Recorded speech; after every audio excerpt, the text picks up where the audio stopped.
Hey guys, welcome to lesson 2, of course, commitment. Today I'm talking about mission. Now this is such a beautiful topic because it has a lot to do with your progression. If you don't have a mission, then you actually don't have meaning. And meaning is so important, especially when it comes to manhood. So right now I'm going to gearing this message to the guys today. This is kind of focused for men. I'm going to be 100% honest. If you're a woman, you're watching, that's great. But the message is going to be geared to men, to manhood, and to your progression in manhood.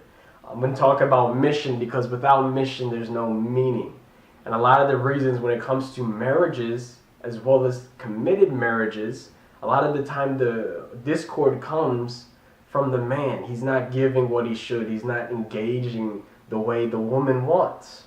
And a lot of this has to do with because a man finds meaning in his mission. And a lot of the sadness comes from a man when he doesn't know his meaning, when he doesn't know his purpose, when he doesn't know his mission. And I'm going to hop into that because it's so important to have a mission, to have a meaning, and to know your work.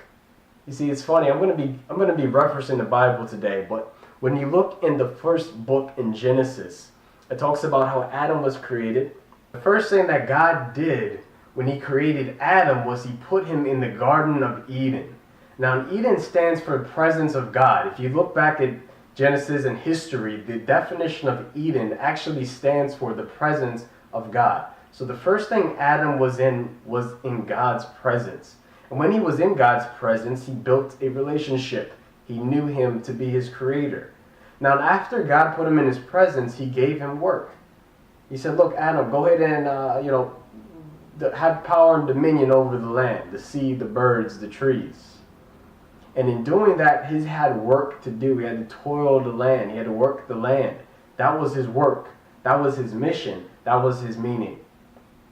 So Adam was committed to his work. He was committed to his meaning. He's committed to his purpose. And he has meaning because he has work. You see, every man has work. Every man has a mission. Every man has a meaning. However, sometimes we begin to think that our meaning is correlated with our occupation.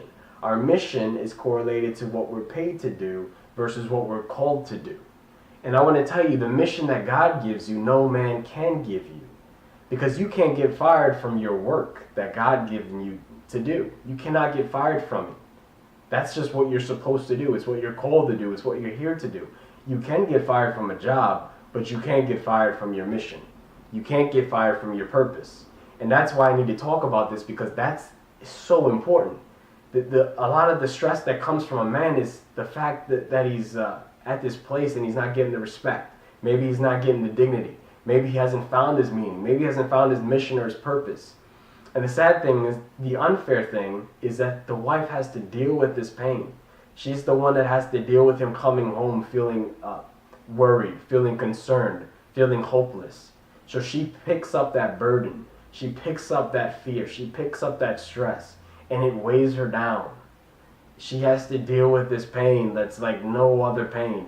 And it's something she carries like a weight on her chest and on her shoulders every day.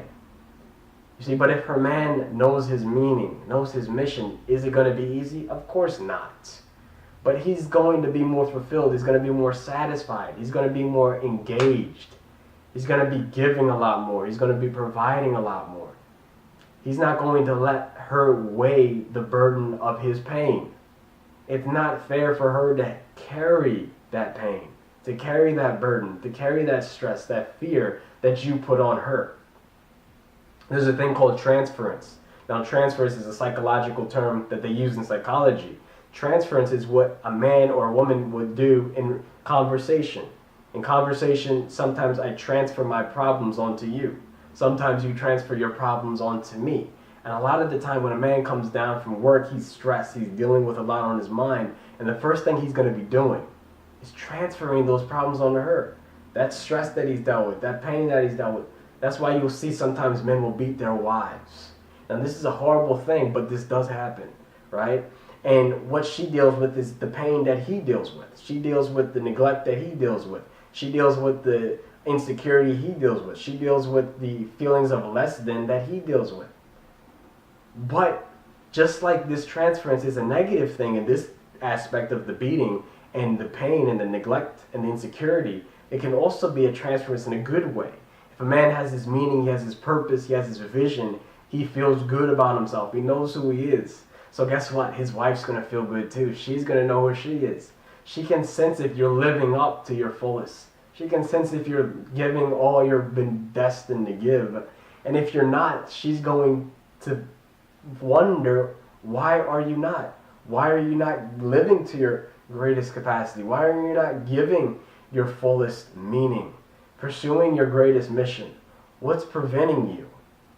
And she might even think she's preventing you. She might think you think the kids are preventing. And that's the last thing she wants to feel, as a distraction. And my girlfriend and I, we were talking in the car, and she was debating if she might feel as though she was a distraction to me. She didn't want to feel like she was distracting me from doing what I'm called to do. I was like, what? I thought that was the craziest thing, because honestly, I told her, it's like, this is a graceful situation. You're more of this is like you're complimenting everything I'm doing. Not distracting me, but complimenting me. And it's like, it's such a blessing, you know, and I wanted to let her know that I did.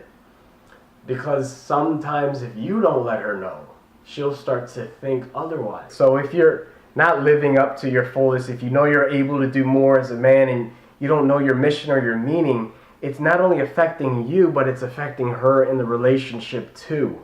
Because you guys become one flesh. When it comes to marriage and that commitment, the two become one. And in that unity, you become as a joint connected to each other. So that means when you're joined together, you have to function together. Joints don't work unless they function together. My arm is not joined to my forearm unless it's functioning correct. Because they're joined together, they function together. And when there's a piece of the joint that's not fully in operation, when there's a piece of the joint that's lacking, that's actually holding itself back from what it's able to do, the function is not entirely at its greatest capacity. Now, I am talking a little bit about the commitment of marriage, but because it's important, and that actually lays the foundation of commitment when it comes to mission, when it comes to everything.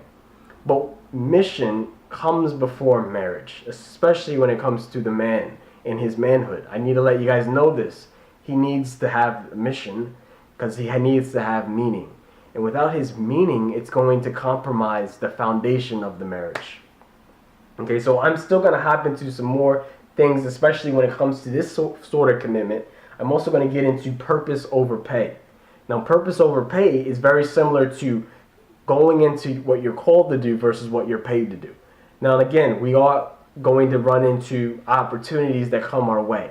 But what I want you guys to get into the habit of doing is walking into the opportunities that lead to more opportunities. Not the opportunity that's going to give you money, but it's going to make more liabilities. That means you're compromising your calling versus to accept the pain. Now, I'm going through this debate right now currently, whether I should go for a 9-month deployment in Cuba or stay in the States and leave the military, do my 6 years and get out. Now, I've been in the military for about 6 years now, and I have the option to choose. Should I re-enlist, go to Cuba, make $40,000, or just take my honorable discharge? I've been in for about that amount, so it's time for me to leave. Now, I had to debate this, but I realized if I go, I'm compromising my calling. Now, some people would say, no, Mac, you could still do it there and all of this, but from what I've learned and what I've known and what I've came to discover from my time within the military, I'm compromising my calling if I'm going to do this, because I'll be doing things that I morally don't believe in doing anymore. So that's just because I've grown and I've become aware of my meaning and what I'm able to do.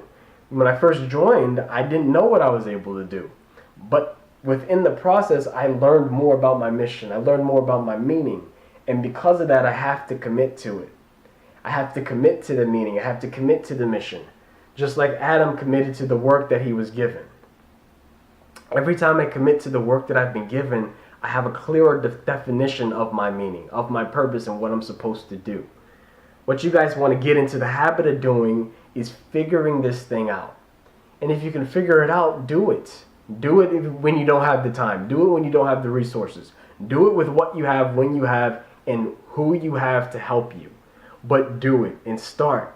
Because guess what? I didn't run into my girlfriend on today before I had my mission. You understand? Like I met her recently and all this great stuff, but before I met her, I still knew what my mission was. You see, that's why God gives you the mission first. He gives you the work first, and then he gives you the help for the mission. He gives you the insight for the mission. He gives you the people for the mission. But first, you have to have it, because it advances everything else you're going to do. This is the first thing you got to commit to. And your commitment to your mission, as well as in relationship and your commitment with God, first with God and then mission, but your commitment to your mission will trickle down to your commitment to your marriage and your commitment to your family, as well as your commitment to your community and your commitment to your nation. But the first commitment starts with God, mission, marriage, community, family, community, nation. This is how it's done. This is how it's built. This is how the foundation is. The foundation that God has ordained. And again, I'm going to repeat this for you. So in case you want to write it down on your on your pad, go ahead and do so. It starts with God, mission, marriage, family, community, nation. So you know how people always say God first, then country, then family, and whatever. No, this is what it is. It's God, mission, marriage, family, community, nation. Okay? Nation is the last thing. It's the last thing. Okay? God is the first thing. So let's get that. There's a lot in between that. It's not just God and then country. No, it's God and country is the last thing. But there's a lot in between that hemisphere. And it has a lot to do with other people. Okay? So this is what we're going to get into as well. I'm also going to get into predestination. And this should be cool because a lot of us are thinking about, what about the whole concept of everything's prescribed, predestined? If it's meant to be, it's meant to be. And, maybe I shouldn't even try because, it's predestined. Well, I'm not talking about that kind of predestination. I'm talking about the fact that you were predestined to do what you're doing today. God made you for a purpose. He made you knowing that you were going to carry out what you're carrying out today. And he made you in the right time, for the right reason, for the right mission. Because there is a need for what you're here to do. There's a need for what you're here to bring. You have a purpose. You have a calling. You have something to do. And there's a reason behind that exceeds your own understanding. But that's predestination. It's predestination that you're set up in the right place, the right time, doing the right thing, saying the right words. This is all predestination. And that's what I want to get into, is how God does things on his timing. Not your timing, but his timing. And his timing is always the best of timing. Always the best of timing. There's so many situations that worked out at the right time. And I'm going to tell you, referring to biblical things and principles like this, is that it says you will reap your rewards in due season, right? It says something in the Bible, reaping what you've sown. And there's always a season. And I believe that every season has a reason. But there's always a season you're in. And just like you plant a seed in the farm, it takes a little bit for the seed to grow. I was apple picking the other day, and I was out in this real big farmland in the middle of New York, big open hills and things like that. And so I'm trying to find which apples are ripe to pick. And I look at the trees down at the bottom of the hill, and the trees down at the bottom of the hill were the best. Because a lot of people didn't want to go ahead and get to them. They were so far away that people didn't want to go out of their way to go get the best fruit. Sometimes the best fruit is hidden. Sometimes the best seed is hidden. And sometimes people may not know that you have it right now, but because God saves the best for last, you are thinking completely different. Because he saves the best for last, that's why you're not known. That's why that guy hasn't found you yet. That's why you still are looking towards your mission. That's why it's still in process, in progress, because the best really is always saved for last. You're ripe When you're ripe, when the season is due time for you to reap what you've sown, there will be a big abundance of it. Because it's in due season, and any time before that season is a necessary season in order for you to continue growing. You see, the apples that were picked last were the most ripe apples, because everyone else was trying to pick things before they were ripe, before it was due to be picked. Your gifts aren't ready yet. You're in the progress. You're in the process of becoming all that God wants you to become. And sometimes in this progress and in this state of being, you may not be known, you may not be heard, you may not even be respected or even admired. But I want to tell you, this is the time where God's doing the most work. This is the time where you're fashioned. This is the time where your mission is becoming more intricate and more clear. This is the time when your gifting is becoming a blessing. And you're becoming clearly and more aware of what you have to bring. A lot of the time, men don't know what it is. So because we don't know, we give up. They say, oh, I don't know my mission, so I'm just going to go ahead and smoke, drink, and throw my life away. I don't know my mission, so I'm just going to go ahead and party every night. I don't know my mission, so I'm just going to go ahead and grab any girl I want and have sex. A lot of men are in this state where they're just giving up on hope, giving up on a future, giving up on a vision, giving up on purpose and meaning because they just don't know what it is. And I need to tell you, you're not going to just know. It's something you find over time. This is a process that starts with relationship with God. It starts with solitude. It starts with being in that quiet space, taking time to yourself to figure it out. And when you figure it out, you'll know because it's just intuitive to you. It's just what you would do regardless. It's what you would do with no one telling you. It's what you would do if you weren't paid. It's what you would do if you didn't have support. It's what you would do if you didn't have feedback. It's what you would do if you didn't have followers. It's what you would do if you didn't have a girlfriend. It's what you would do if you didn't have a parent. It's what you would do if you did not have the things you have on today. You would do it anyways. And a lot of you started doing it when you didn't have the things you have today. A lot of you knew what it was before you had money. A lot of you knew what it was before you had prestige. But over time, you let the money, you let the prestige, you let the influence of the world tap you out of it. And I need to bring you back to it because what you're tapped out from is what's going to bring you to where you need to be. But you didn't know this because you've been neglecting it for so long.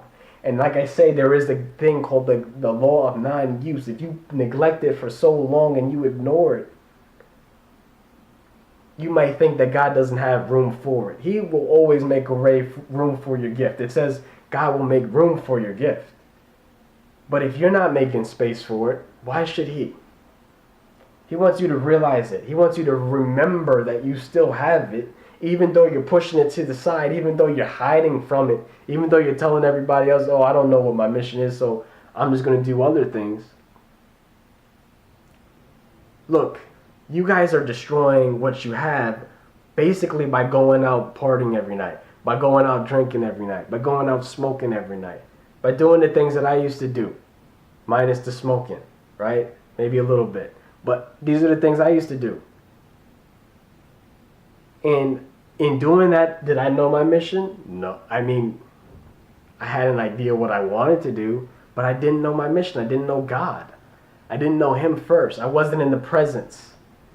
When you're in the presence, that's when you find the meaning. That's when you find the work. That's when you find the mission in God's presence. But you need to get there first. That needs to be the priority. Don't neglect what you put behind you. Don't neglect the gift that you're hiding from, what God's given you. Every day you neglect it by smoking. Every day you neglect it by doing the things you know you shouldn't. And you're pushing it under your feet. Now God will make room for your gift, but I still believe if you don't do something to make room for it, and God needs to get that mission to the world, He needs to save people. He's going to save people. And He's going to get that mission complete with or without you. It's a privilege to have mission. It's a privilege to have meaning. It's a privilege to know what you're called to do. Talked to my dad the other day, and I told him, every time I build in my work, every time I'm critiquing my craft, that's when I have the greatest relationship with God. That's when I'm doing this stuff, I'm closer to God than ever. When I'm in the midst of it. When I'm in the midst. And he didn't really understand that because I think he's still looking. I think he's still searching. And he's about 53 years old, but I think he's still searching. And you know what? It's a good thing. Because I want to tell you, there's no age limit to it. You could be 88 years old and just find it. It's okay. You still have time. You're still here. There's still a reason why you're breathing. I believe that there's a reason you got out of bed. There's a reason you're here today. You're listening to this. You're here for a reason that's more divine than your own understanding. But once you figure that reason out, you'll be moving toward it in everything you do. Everything you do. And guess what will be even better? Your marriage will resemble that greatness. Your marriage will resemble that strength. You know, you can always tell how good a marriage is by how happy the woman is. And normally she's really happy because her man has found his meaning. So men, find it. Women, let your men find it. Help them find it. Most of the time it's a self-evaluation, so there's actually nothing you could really do. It just requires him to be in the presence of God and in the private time with him. So that God can educate that man and give him what he's called and destined to provide. Give him the mission that is on his heart, what he's here to do. Okay? Purpose over pay. I'm going to jot this down very quickly. I'm going to give you some techniques, tools, and tips. Everything you need when it comes to discovering your purpose over your pay. Take out your pen and your notepad. Let's get into it. Alright guys, so now I'm going to talk about purpose over pay. This is stepping into what you're called to do versus what you're paid to do. And I want to give you some tactical tips so you can discover the differences. The hardest thing is to differentiate the two. We get it mixed up. My calling is my occupation. No. Your calling is what you're called to do, not what you're paid to do. God did not give Adam a 9-to-5. He didn't. He didn't give him a job at McDonald's. He didn't give him a job at Wendy's because there was no Wendy's. There was no McDonald's. He had domain over his work. He had power over his work. He had domain over his work. And that's where you have domain. That's where you have power over your work, over your gifting. That's where you have power. So the funny thing is I always listen to really successful people, and they always say the same thing. Like, this is this guy named Jay Morrison, right? He runs an academy. He's doing great things for the community and the black community specifically. He's starting a lot of real estate. He's doing a lot of great things. And he was on the Vlad TV show, right? So he's getting interviewed, and Jay Morrison, he's like an entrepreneur. He's a very innovative kind of dude. And so he started out in the music industry because he thought that that's just what he should do. Every black person's going into music. So he said, I'm going to hop into it as well. So as he hopped into the music industry, he knew he wasn't so good at it. So he had a mentor, and the mentor told him, look, man, just do what you are passionate about. Do what you love. And it sounds very naive, typical. So he takes the advice and boom, he goes into real estate because that's what he says he loves. He loves doing it. That's what he said he was kind of like called to do. So he hops into that and he succeeds at it. He goes really, really good at real estate. He didn't want to get into real estate at first because nobody was doing it. And nobody was getting involved with it. Everybody was going into the music industry, so he wanted to go along with the flow. Sometimes what you're called to do, what you're gifted to do, isn't going to be popular right now. It's not going to be popular when you hop into it. But I need to tell you, when you get into it, it takes about 5, 6, 7 years to master it. So if you're going to be the best at your gift, if you're going to run the domain of your gifting, have power over your gifting, it's going to take time. It's going to take years, 5 years, 6 years, 7 years, 10 years. It takes about 10,000 hours to master a craft. That's about 3 years non-stop work on a craft in order to master it. So you have the ability to be the best in the world at your gifting, because your gifting is your domain. That's your mission. That's where you have power over. Now, I'm not saying you're going to become the best by yourself, but you have the capacity to be the best in the world at what you're gifted in, what you're called in.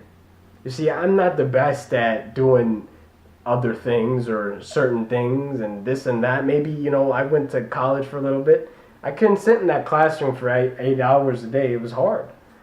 So maybe my gifting is elsewhere. Doesn't mean I can't use college to help me, but maybe my gifting is in more of an active sort of growing, doing, innovating kind of way. I like teaching, I like learning, but I don't like learning things that I need to be taught in order to fit into a social norm or fit a societal standard. I don't think education is really meant to pass tests and to get grades, but education is really to bring out your greatness. So if I'm in class 7 hours of my day and I'm learning something that's not bringing out my full capacity to do all I was destined to do, then why am I there?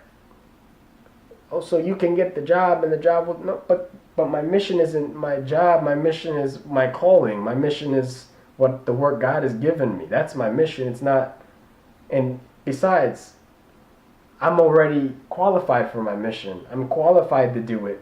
I'm not qualified to work at McDonald's. I'm not qualified to work at that. I'm qualified to start my own and hire people, etc. That's what I'm qualified to do.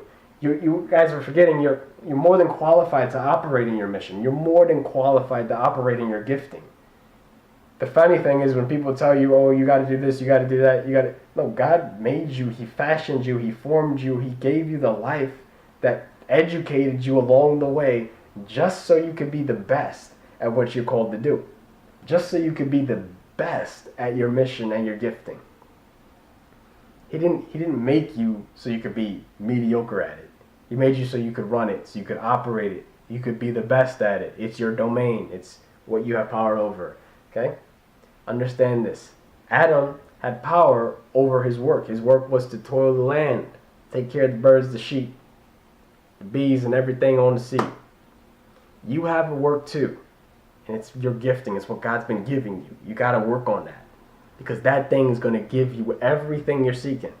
Everything you're hoping for, man. You're hoping for that house. You're hoping for that family. You're hoping for all the... Yeah, it's going to come through that. It's going to come through the mission, the meaning, what you're born to pursue. See, it's just as important to figure out how to make money as just as important as it is to make money. So you could make money going against your morals, going against your values, going against your calling, and not be fulfilled. Or you could make money doing what you're called to do, maybe not as much, but you'd be even more fulfilled. Because it's so important on how you make your money versus just how much you make.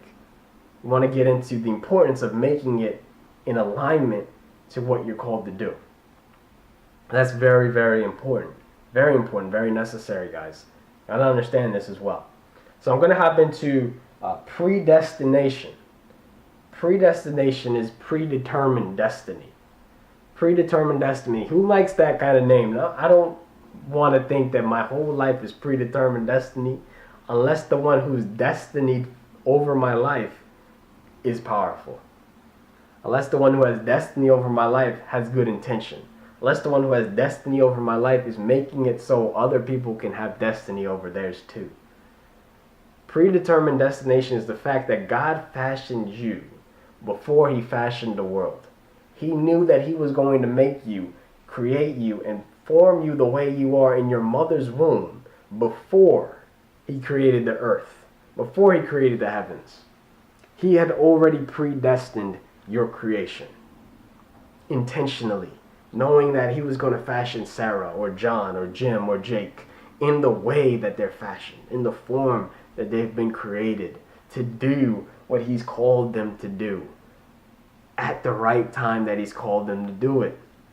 See, there's a reason you were born in 1998, December 2nd, on that day, at that hour. There's a reason. You don't know it yet, but there's a reason. There's a reason you were born in 1943 at 7:30 a.m. There's a reason you were born in 1983 at 6 p.m. There's a reason you came from the womb of Mrs. Jocelyn. There's a reason that you came from the womb of Miss Sally Mae. There's a reason that you came from the people that you came from, that you were born into family that you're born into, that you live in the community that you live in. There's a reason for all of these things, and you'll begin to realize this reason when you start to walk into your meaning, when you start to walk into your mission. That's when you start to look back and you start to see how everything had an appropriate season, how all the pieces fell together in perfect alignment when they needed to do so. But that requires moving in mission with God, which first stems from the presence of God. See, all of this stems from the presence of God. Once you're in His presence, once you're in His fullness, then you can move into your mission, your meaning, and your movement. Again, guys, this is so important. This is commitment. You want to commit to it. You want to give it your all. You want to give it 150%. You don't want to back away from this. You want to commit to it. You want to give it all you're destined and born to give it. Because God's giving you all you're destined and born to succeed at. It's all in here. It's all there. And I'm going to tell you right now, man, when you start to walk into it, when you start to move into it, it's going to resemble in all your relationships, in all your encounters. Man, people respected me in ways that I didn't get respected a while back. A while back, I didn't have this self-dignity. I didn't have the worth. I didn't have the respect of myself. I didn't know what I was capable. And because I didn't know it, I didn't get it. Since I know it now, I get the respect. I get the dignity that I'm worthy of. And I don't tolerate anything less. Because you get what you tolerate. If you tolerate from yourself mediocrity, you're going to get mediocrity from everyone else. I don't tolerate that from myself. So God knows I definitely don't tolerate that from someone else. Even with the ones I love. I can't put up with it. I won't. So, with that being said, I want you guys to step into purpose. Step into mission. Move in it. Move and commit to it. Commit to it. 100%.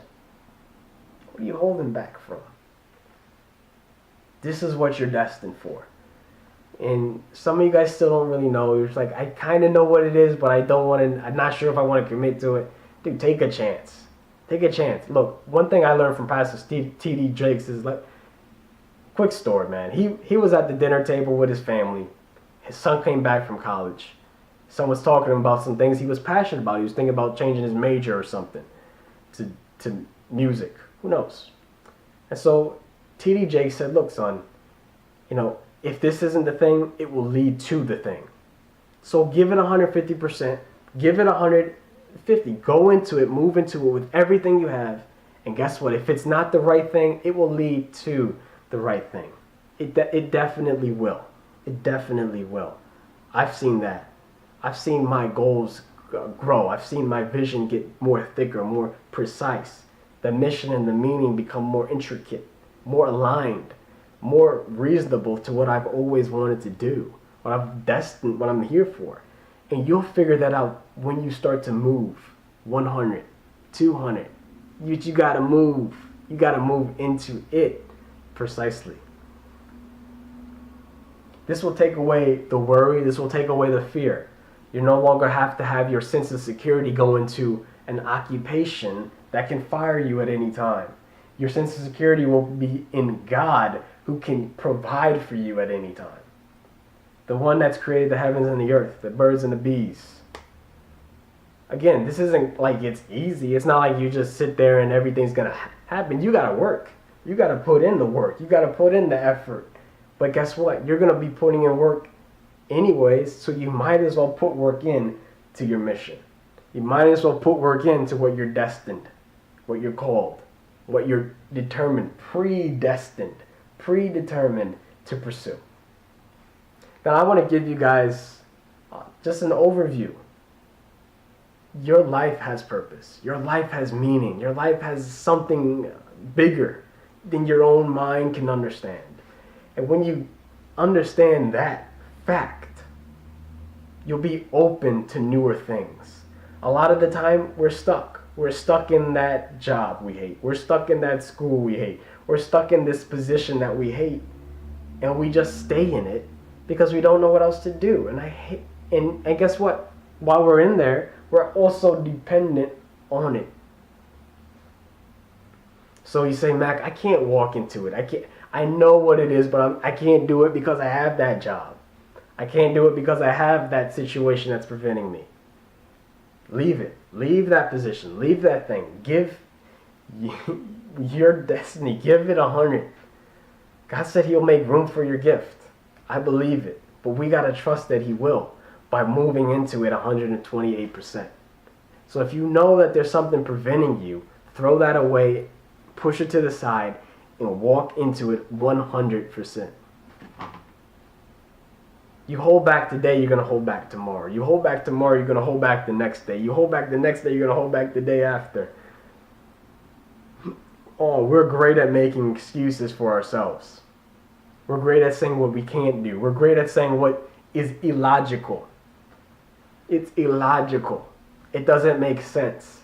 It's not practical. It's not wise, etc. You'll talk to other doubters. Other doubters will agree with you. And then you won't do anything. I need you to get rid of that doubt, that insecurity, all of those excuses. Because what you're doing is you're abusing your gift. You're abusing it. You're literally punching it in the face every time you make an excuse why you can't do it. You're punching it in the face. You're saying it's not worthy of faith. It's not worthy of work. It's not worthy. I shouldn't take the time to nourish it. I shouldn't take the time to feed it. I shouldn't take the time to pour in to what I've been blessed with.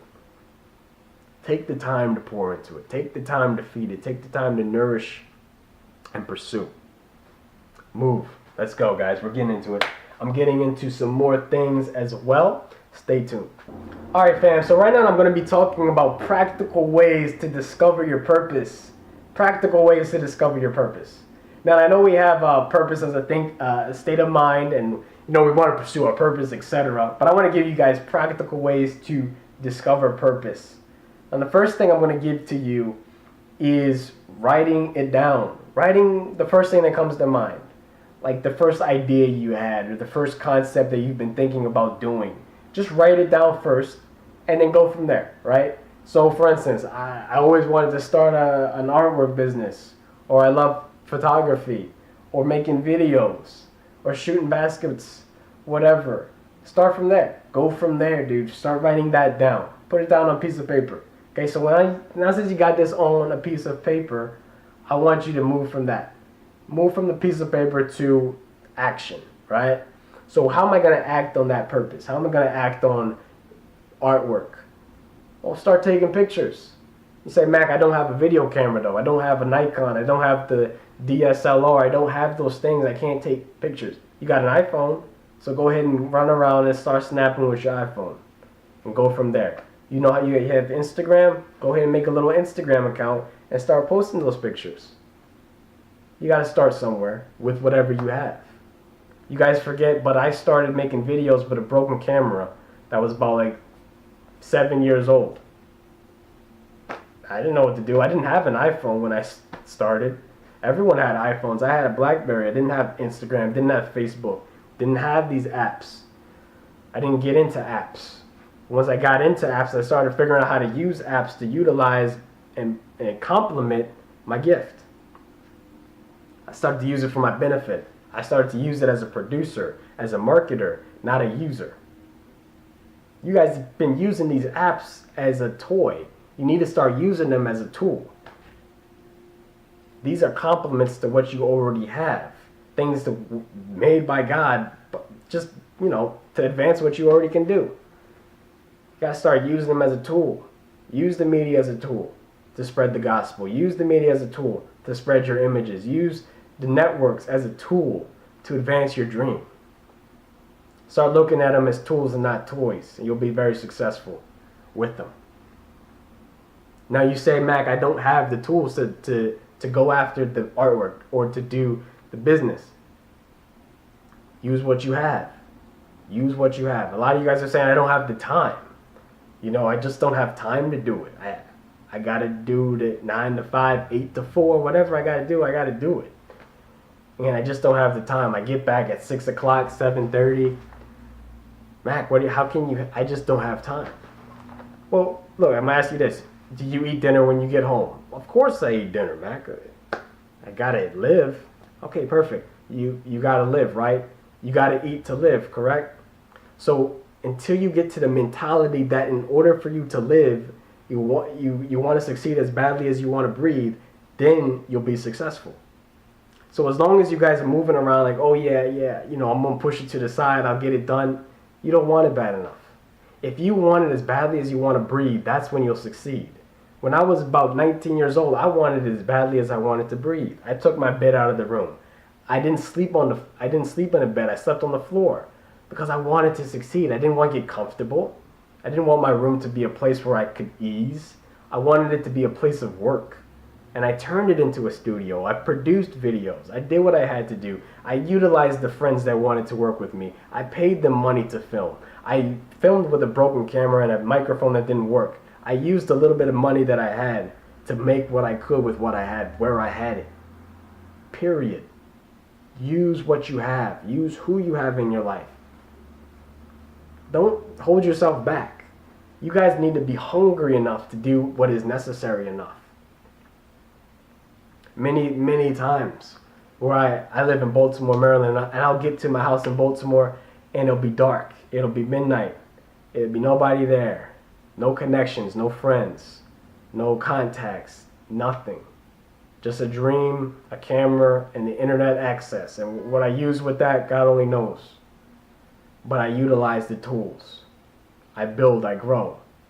Look around the neighborhood that I live at in Baltimore, Maryland, nothing's going on there. There's nobody doing anything, not that I can see. There's no innovation going on, nothing that I can see. What I see when I go down the street is I see people fighting each other. I see knives being pulled. I see people getting punched in the face.